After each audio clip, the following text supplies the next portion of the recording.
warahmatullahi wabarakatuh. Yang terhormat Bapak Zia Wiryawan, SEMM selaku dosen mata kuliah Etika Bisnis.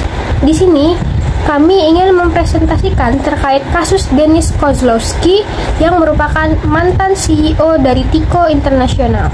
Sebelumnya, kami dari kelompok 7 yang beranggotakan 3 orang, yaitu saya sendiri, Rosabella dengan NPM akhir 127, dan kedua rekan saya, yaitu Muhammad Rifki Anandia dengan NPM akhir 066 dan Dea Permatasari dengan NPM akhir 131. Di sini, kami ingin mempresentasikan terkait kasus Dennis Kozlowski yang merupakan mantan CEO dari Tyco International. Selanjutnya akan masuk ke dalam materi. Sekarang pembahasan pertama yaitu tentang latar belakang kasus dari Dennis Kozlowski ini, atau tentang skandal yang terjadi di perusahaan Tyco International. Nah, skandal Tyco International ini, atau sekarang yang lebih dikenal sebagai Johnson Controls International, di tahun 2002 ini terjadi karena adanya tindakan tidak etis atau ilegal yang dilakukan oleh para petinggi si perusahaan Tyco ini, terutama pada CEO Dennis Kozlowski dan CFO Mark Schwartz.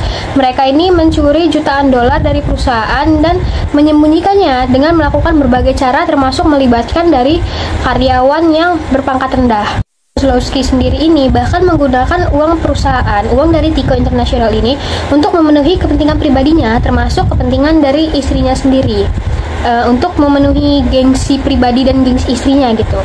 Nah, dari kasus ini tuh mereka dijatuhi hukuman penjara di tahun 2005 dan menyebabkan kinerja dari Tyco ini sendiri tuh merosot gitu, menurun. Bahkan investor ini tuh mulai nggak percaya, mulai kehilangan kepercayaannya terhadap Tyco International ini sendiri. Nah, kasus ini tuh bisa menjadi contoh betapa pentingnya pengawasan dalam perusahaan agar tidak terjadi tindakan tidak etis atau ilegal seperti di kasus Dennis Kozlowski ini.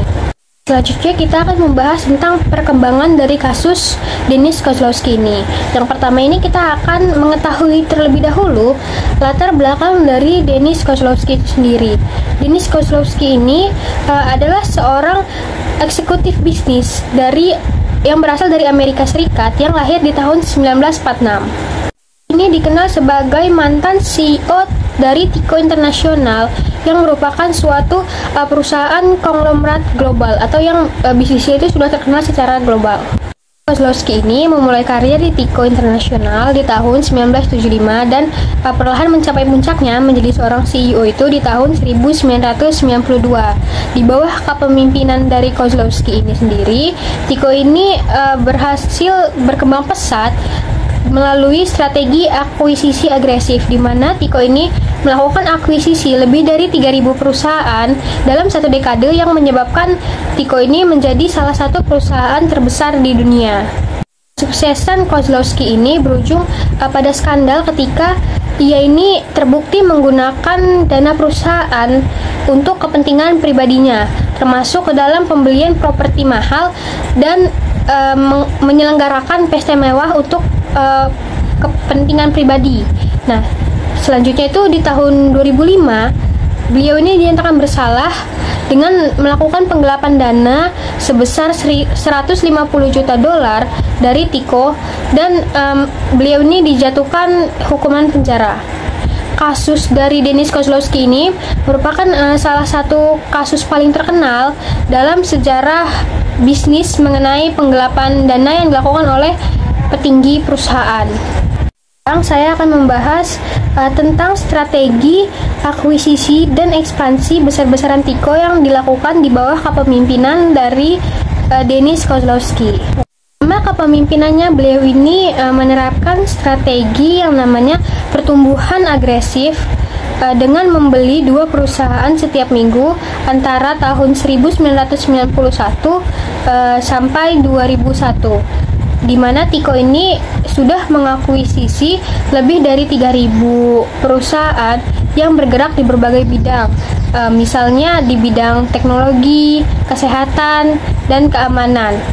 Beberapa akuisisi besar yang dilakukan oleh Tyco ini ada Walmart International Limited, Neoteca, Unipatch, Kendall International Tiko, Wells Fargo Alarm, dan lainnya.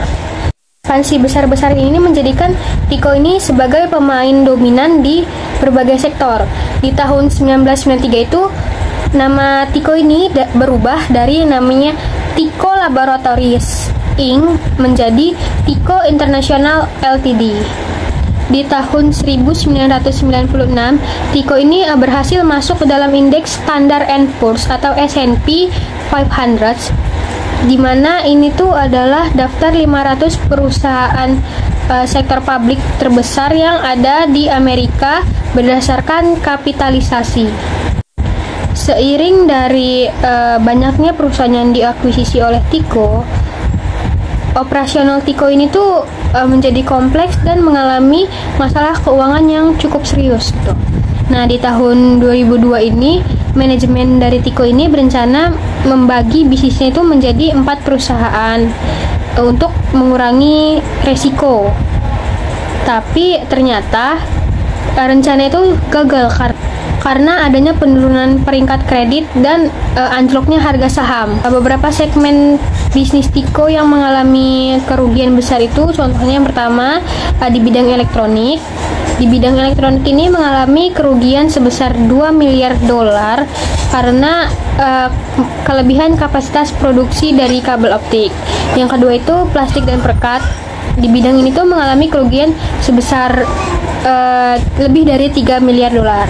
Nah, selanjutnya itu dari kesehatan dan keamanan. Nah, di bidang itu mengalami rugi yang sangat besar yang yang jumlahnya itu tidak diberitahu akibat dari akuisisi yang buruk gitu. Nah, yang terakhir ini ada dari segmen investasi di Flex Telecom yang memiliki kerugian lebih dari 1 miliar dolar. Nah, di pertengahan 2002 atau tepatnya di bulan Juli 2002, Tiko ini akhirnya memutuskan untuk menjual salah satu bisnisnya, yaitu Tiko Capital melalui penawaran umum perdana atau disingkat IPO. Nah, tapi walaupun Tiko ini udah menjual salah satu bisnisnya, Tiko Capital tadi, perusahaan Tiko ini tetap mengalami kerugian sebesar 6 miliar dolar. Nah, jadi secara keseluruhan di tahun 2002 ini, Tiko tuh udah mengalami kerugian sebesar 7 miliar dolar yang menyebabkan harga sahamnya ini anjlok dan para investor ini kepercayaan tuh mulai luntur gitu terhadap Tiko International ini. Nah, selanjutnya ini ada skandal keuangan dari Dennis Kozlowski dan pengunduran dirinya. Jadi, di tengah krisis keuangan nih yang semakin memburuk, ada muncul dugaan bahwa Dennis Kozlowski dan beberapa eksekutif senior Tiko ini telah melakukan penyalahgunaan dana perusahaan. Nah, pada pertengahan tahun 2002, berbagai laporan ini mulai mengungkapkan bahwa Kozlowski itu telah menggunakan dana perusahaan untuk mendanai gaya hidup mewahnya, termasuk itu dari pembelian properti mewah di New York dan Florida, penyelenggaraan pesta ulang tahun mewah di Sardinia yang bahkan menelan biaya jutaan dolar. Nah, selain itu juga ada pembelian barang-barang seni mahal menggunakan dana perusahaan. Nah, akibat dari skandal ini tuh, Kozlowski mengundurkan diri sebagai CEO pada tahun 2002. Dan John F. Ford, selaku mantan CEO Tiko ini ditunjuk kembali nih sebagai CEO sementara hingga perusahaan tuh menemukan pengganti permanen dari Kozlowski. Untuk investigasi dan proses hukum setelah Dennis Kozlowski mengundurkan diri dari jabatannya sebagai CEO Tiko International, investigasi terhadap kasus penyalahgunaan dana perusahaan ini semakin mendalam. Nah, skandal itu menarik perhatian otoritas federal dan negara bagian yang berupaya mengungkap sejauh mana sih kejahatan keuangan yang terjadi dalam perusahaan Tiko tersebut. Nah, si Tiko ini tuh mengambil langkah hukum dengan mengajukan gugatan federal terhadap beberapa mantan eksekutif, termasuk CFO yaitu Mark Schwartz atas dugaan pencurian dana lebih dari 150 juta dolar. Nah, di tahun 2004, Dennis Kozlowski dan Mark Schwartz ini tuh diadili atas tuduhan penggelapan dana dan manipulasi laporan keuangan. Jaksa itu berhasil membuktikan bahwa mereka secara sistematis memasukkan laporan keuangan perusahaan untuk menutupi transaksi ilegal yang mereka lakukan. Dana perusahaan ini tuh untuk pembelian properti mewah, barang-barang seni bernilai jutaan dolar, serta pesta ulang tahun megah yang didanai dengan uang perusahaan. Jadi, selain tuntutan dari pihak federal, negara bagian New Jersey juga mengambil langkah hukum terhadap Taiko International dengan menggugat perusahaan atas pelanggaran Racketeer Influence and Corrupt Organization atau RICO, yaitu sebuah undang-undang yang biasanya tuh digunakan untuk menjerat organisasi kriminal. Nah, gugatan itu menunjukkan bahwa pelanggaran yang terjadi di Taiko itu gak hanya melibatkan individu tertentu, tapi juga tuh merupakan bagian dari praktik sistematik yang memungkinkan korupsi di tingkat yang lebih eksekutif. Adalah vonis dan hukuman yang diterima oleh Dennis Kozlowski. Jadi, pada 17 Juni 2005, Dennis Kozlowski dan Mark Schwartz ini secara resmi dinyatakan bersalah atas sebagian besar dakwaan yang diajukan kepada mereka. Salah satunya itu pencurian dana perusahaan dan manipulasi laporan keuangan. Pihak pengadilan ini membuktikan bahwa mereka tuh terlibat dalam penggelapan dana dalam jumlah yang sangat besar. Salah satunya itu penerimaan bonus ilegal yang mencapai 81 juta dolar. Nah, sebagai akibat dari kejahatan keuangan yang mereka lakukan ini, Kozlowski ini dijatuhi hukuman 8 tahun 4 bulan penjara. Nah, yaitu menjalani masa hukumannya tuh di fasilitas pemasyarakatan Mid-State New York dengan nomor tahannya itu 05A4820. Nah, hukuman ini tuh menjadi bukti nyata bahwa penyalahgunaan wewenang di tingkat eksekutif itu dapat berujung pada konsekuensi hukum yang sangat serius. 17 Januari 2014, setelah menjalani hampir 9 tahun hukuman, Dennis Kozlowski ini akhirnya dibebaskan bersyarat, meskipun dia ini telah dihukum atas kejahatan keuangan yang sangat besar. Namun, ia ini masih memiliki kekayaan pribadi lebih dari 300 juta dolar, bahkan menunjukkan bahwa meskipun menghadapi konsekuensi hukum, ia tetap berhasil mempertahankan sebagian besar asetnya. Kasus itu menjadi contoh nyata bagaimana sistem peradilan dalam kejahatan keuangan seringkali tuh tidak sepenuhnya tuh menghapus keuntungan yang diperoleh dari tindakan ilegal. Jadi meskipun Kozlowski itu kehilangan posisi dia sebagai CEO dan dia tuh telah menjalani hukuman penjara, dampak finansial pribadinya tuh nggak sebanding dengan kerugian yang dialami oleh para pemegang saham dan perusahaan. Nah, hal itu sehingga sering sekali memicu perdebatan tentang efektivitas sistem hukum dalam menangani kejahatan korporasi, serta pentingnya regulasi yang lebih ketat untuk mencegah kasus serupa di masa depan terjadi kembali. Yang terjadi dalam kasus Dennis Kozlowski. Nah, kasus Dennis Kozlowski di Taiko International itu menunjukkan bahwa pelanggaran etika ini tuh dapat terjadi di semua level organisasi, terutama dalam kepemimpinan puncak. Nah, seorang pemimpin yang seharusnya menjaga kepentingan perusahaan, justru dia malah memanfaatkan jabatannya ini untuk keuntungan pribadinya. Nah, hal ini tuh membuktikan bahwa tanpa sistem pengawasan yang kuat, bahkan perusahaan besar sekalipun ini bisa mengalami skandal yang besar yang bahkan merugikan banyak pihak. Nah, untuk mencegah hal ini, perusahaan itu tuh harus menerapkan kode etik yang jelas dan melakukan evaluasi secara rutin terhadap semua karyawan, termasuk pihak eksternal seperti auditor dan firma akuntansinya. Kasus Taiko ini tuh memberikan pelajaran penting tentang pentingnya tuh kepemimpinan yang berintegritas serta transparansi dalam operasional bisnis. Nah, salah satu masalah etika dalam kasus Dennis Kozlowski yang pertama ini adalah kepemimpinan yang tidak etis. Nah, Dennis Kozlowski sebagai CEO itu menjadi tokoh utama dalam skandal ini. Dia ini menyalahgunakan kekuasaannya untuk mencuri dana perusahaan dan membujuk pejabat Taiko lainnya tuh supaya tidak mengungkap tindakan ilegalnya ini. Nah, kepemimpinan yang tidak etis ini tuh menciptakan budaya perusahaan yang mendukung praktik korupsi dan pelanggaran hukum. Masalah etis yang terjadi pada kasus Dennis Kozlowski adalah praktik bisnis yang tidak etis di berbagai level. Nah, jadi skandal ini tuh nggak hanya melibatkan Kozlowski aja, tapi juga tuh CFO Mark Schwartz serta beberapa anggota Dewan Direksi Taiko. Nah, bahkan beberapa karyawan tingkat rendah juga didorong nih untuk tetap diam atau ikut serta dalam penyalahgunaan dana yang seringkali dengan imbalan keuntungan finansial. Hal ini itu menunjukkan bahwa korupsi itu dapat menyebar ke berbagai tingkatan dalam organisasi jika tuh nggak ada kontrol yang ketat dari pihak yang berwenang. Lalu masalah etis yang ketiga adalah kegagalan audit dan pengawasan eksternal.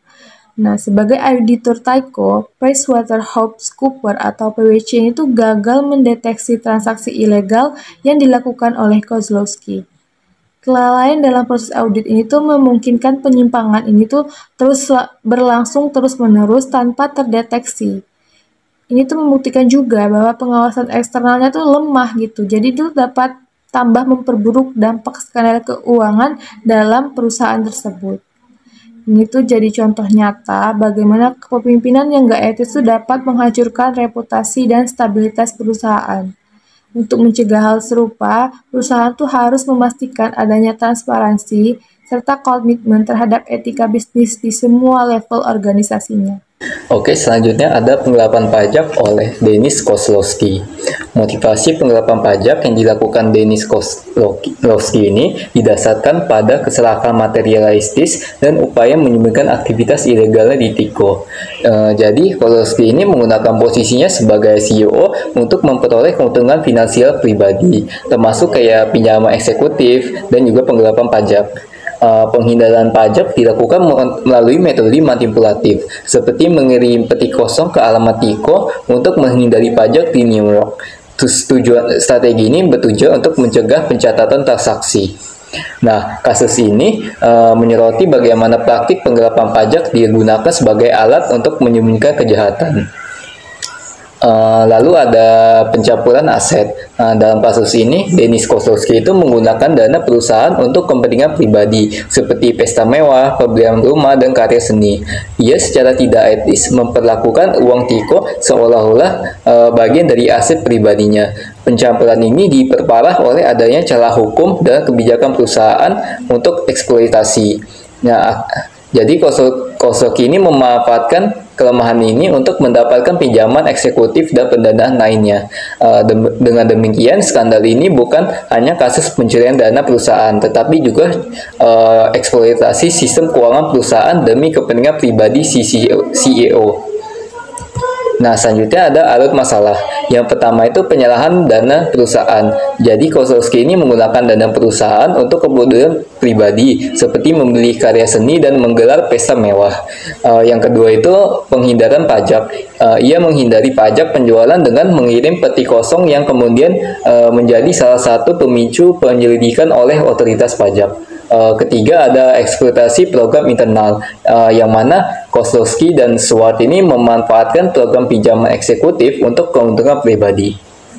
Keempat ada keterlibatan pejabat lain. Jadi beberapa pejabat tinggi Tyco itu mendukung menutup mata terhadap tindakan Kozlowski yang menunjukkan budaya kerja yang tidak etis di perusahaan. Yang kelima itu ada kegagalan audit, yang mana PwC ini gagal mendeteksi transaksi ilegal dan memperpanjang durasi penyimpanan keuangan di Tyco. Dan terakhir, investigasi dan hukuman. Di sini Kozlowski itu dihukum penjara atas tuduhan pencurian dana dan penyalahgunaan dana perusahaan pada tahun 2005. Selanjutnya ada rekomendasi strategi yang dapat diterapkan oleh perusahaan untuk menangani kejadian serupa di masa depan. Yang pertama itu reformasi kepemimpinan dan tata kelola perusahaan, seperti penguatan etika kepemimpinan, di mana perusahaan menempatkan pemimpin yang memiliki integritas tinggi dan komitmen terhadap transparansi serta etika bisnis. Lalu ada pembentukan komite etika dan kepatuhan terhadap kebijakan perusahaan dan mendeteksi potensi penyimpanan sejak dini.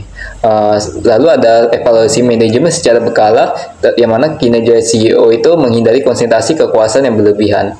Yang kedua itu ada transparansi dan akuntabilitas keuangan, kayak pelaporan keuangan yang lebih ketat, pelarangan pinjaman eksekutif, dan pelibatan pemegang saham dalam pengambilan keputusan. Yang ketiga, reformasi sistem audit dan pengawasan, seperti audit eksternal dan internal, rotasi auditor yang berkala untuk menghindari hubungan jangka pajak antara perusahaan untuk mengurangi risiko kolusi. Dan yang keempat itu penguatan budaya etika dan kepatuhan, seperti pelatihan etika bisnis, kebijakan zero toleransi terhadap korupsi, serta monitoring gaya hidup pejabat eksekutif. Yang kelima itu ada perbaikan struktur intensif dan gaji eksekutif seperti transparansi dalam skema gaji dan bonus, terus ada batasan atas bonus dan kompensasi CEO, dan kewajiban pengembalian bonus jika terbukti curang. Dan terakhir itu ada peningkatan pengawasan pemerintah dan regulasi, seperti regulasi lebih ketat bagi perusahaan publik tentang transparansi keuangan dan audit perusahaan. Lalu ada pengawasan yang lebih ketat terhadap perusahaan dengan akuisisi besar-besaran, serta dia memberikan sanksi hukum yang lebih berat bagi pelanggar etika bisnis. Nah, strategi ini dapat membantu mencegah kasus seperti skandal Tiko terulang dan memastikan perusahaan beroperasi dengan standar etika yang tinggi. Dan terakhir ini yakni kesimpulan. Jadi, kasus Dennis Kozlowski ini menunjukkan bagaimana penyalahgunaan gunaan kekuasaan dan ketidakefektifan pengawasan dapat menghancurkan sebuah perusahaan besar. Kozlowski ini bersama CEO-nya itu menggunakan dana perusahaan untuk kepentingan pribadi yang mengakibatkan hilangnya kepercayaan investor, penurunan drastis harga saham, serta krisis keuangan yang melanda Tiko. Skandal ini menyoroti pentingnya tata kelola perusahaan yang baik, transparansi keuangan, serta pengawasan internal dan eksternal yang lebih ketat. Kegagalan auditor seperti PwC dalam mendeteksi penyimpangan semakin memperburuk situasi. Kasus ini menjadi bukti bahwa kepemimpinan yang tidak etis dapat berdampak luas yang tidak hanya bagi perusahaan, tetapi juga bagi pemegang saham, karyawan, dan perekonomian secara keseluruhan. Oleh karena itu, etika bisnis harus dijadikan landasan utama dalam menjalani suatu organisasi. Cukup sekian yang dapat kami jelaskan terkait kasus Dennis Kozlowski. Saya sebagai perwakilan dari kelompok 7 ingin mengucapkan maaf apabila ada salah kata. Saya akhiri. Wassalamualaikum warahmatullahi wabarakatuh.